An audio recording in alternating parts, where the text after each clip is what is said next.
Hello, મારી ચેનલમાં તમારું સ્વાગત છે। આજે આપણે જે લોકો ડાયટ કરે છે એની માટે પ્રોટીનથી ભરપૂર એવું સલાડ બનાવીશું। તો ચલો ફટાફટથી રેસીપી શરૂ કરીએ અને રેસીપી પસંદ આવે તો વિડીયોને લાઈક અને ચેનલને સબસ્ક્રાઈબ કરવાનું ના ભૂલતા।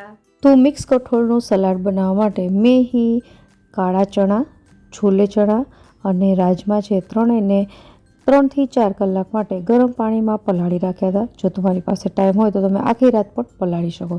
તો ત્રણેય વસ્તુ સરસ રીતે પલળી ગઈ છે। હવે આપણે આ ત્રણેયને બાફી લેવાની છે। તો અહીં હું એ મોટું કુકર આવે છે એમાં એકસાથે ત્રણેય વસ્તુ બાફી લઈશ। તો 3 અલગ અલગ ખાનામાં આપણે ત્રણેય કઠોળને રાખી દઈશું અને જે પાણી આપણે પલાળવામાં રાખ્યું હતું એ જ એમાં વાપરવાનું છે। અને રાજમા છે એ તરત જ ચડી જાય છે એટલે આપણે એનું પાણી થોડું કાઢી લઈશું। અને રાજમા જ્યારે પણ તમે બાફો ત્યારે પાણીનો ભાગ ઓછો રાખો અને છોલે ચણા અને કાળા ચણામાં આપણે થોડું થોડું પાણી ફરીથી ઉમેરી દઈશું।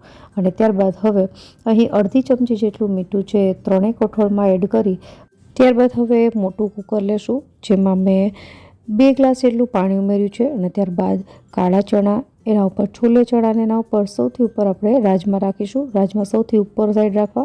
હવે એક ડીશ રાખી કુકરનું ઢાંકણ બંધ કરી મીડિયમ ગેસની ફ્લેમ પર 5 વિસલ સુધી કૂક કરવાનું છે। અને ત્યારબાદ આપણે કુકર ઠંડુ થાય એટલે ચેક કરીએ।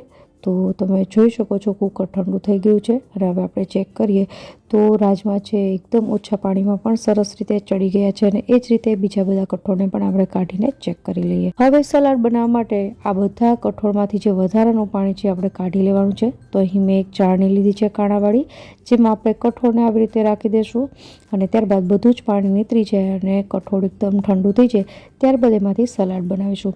અહીં જો તમે મગ અને મઠનો ઉપયોગ કરવા માંગતા હોય તો એ પણ કરી શકો, પણ આજે મેં અહીં રાજમા અને છોલે ચણા અને કાળા ચણા લીધા છે।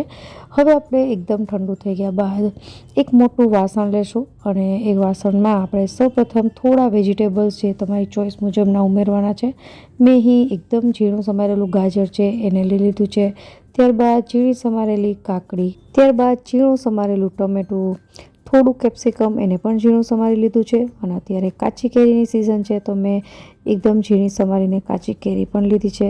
ત્યારબાદ ઝીણી સમારેલી ડુંગળી જે મીડિયમ સાઇઝની છે એ લીધી છે, ત્યારબાદ થોડું બીટ એને પણ ઝીણું સમારી લીધું છે અને એક તીખી મરચી છે એને પણ ઝીણી સમારીને લઈ લીધી છે। ત્યારબાદ ઝીણી સમારેલી કોથમીર અને અડધો કપ જેટલા મકાઈના દાણા છે જેને મેં મીઠું નાખીને બાફી લીધા હતા એ ઉમેરી દઈશું અને ત્યારબાદ જે આપણે કઠોળ બાફીને તૈયાર કર્યું છે એને ઉમેરી દેવાનું છે। હવે કરીએ મસાલો। સૌપ્રથમ 1 ટીસ્પૂન જેટલો સંચળ પાવડર, અડધી ટીસ્પૂન જેટલો કાળા મરીનો પાવડર, સ્વાદ પ્રમાણે મીઠું, 1 ટીસ્પૂન જેટલો ચાટ મસાલો અને અહીં મેં મરચાં અને ફુદીનો છે એને ખાંડી લીધા છે એ ઉમેરી દઈશું અને ત્યારબાદ ફ્રેશ ફુદીનાના પાન છે એને પણ ઉમેરવાના છે। આનાથી તમારું સલાડ એકદમ રિફ્રેશિંગ લાગશે। જો તમે આમાં તીખાશ ઓછી કરવા માંગતા હોય તો ફુદીના અને મરચાં ખાંડેલી મેં જે ચટણી એડ કરી છે એને તમે સ્કીપ કરી શકો છો। હવે સરસ રીતે બધું મિક્સ કર્યા બાદ સૌથી છેલ્લે થોડા લીંબુનો રસ ઉમેરી દઈશું। લીંબુના રસની જગ્યાએ તમે આમચૂરનો ઉપયોગ પણ કરી શકો। અને હવે આ સલાડ છે સર્વ કરવા માટે તૈયાર છે। જ્યારે તમે આ સલાડ સર્વ કરો ત્યારે સલાડ થોડું ક્રન્ચી લાગે એની માટે થોડી ખારી સિંગ ઉમેરવી, તો મેં સૌથી પાછળથી ઉમેરી છે। અને હવે આપણે આ પ્રોટીનથી ભરપૂર એવું મિક્સ કઠોળનું સલાડ છે એ સર્વ કરીશું અને ખરેખર આ સલાડ છે ખૂબ જ ટેસ્ટી લાગે છે અને સાથે સાથે હેલ્ધી પણ છે। તો આશા રાખું રેસીપી જરૂરથી પસંદ આવી હશે। ફરી મળીએ નવી રેસીપી સાથે, ત્યાં સુધી બાય બાય।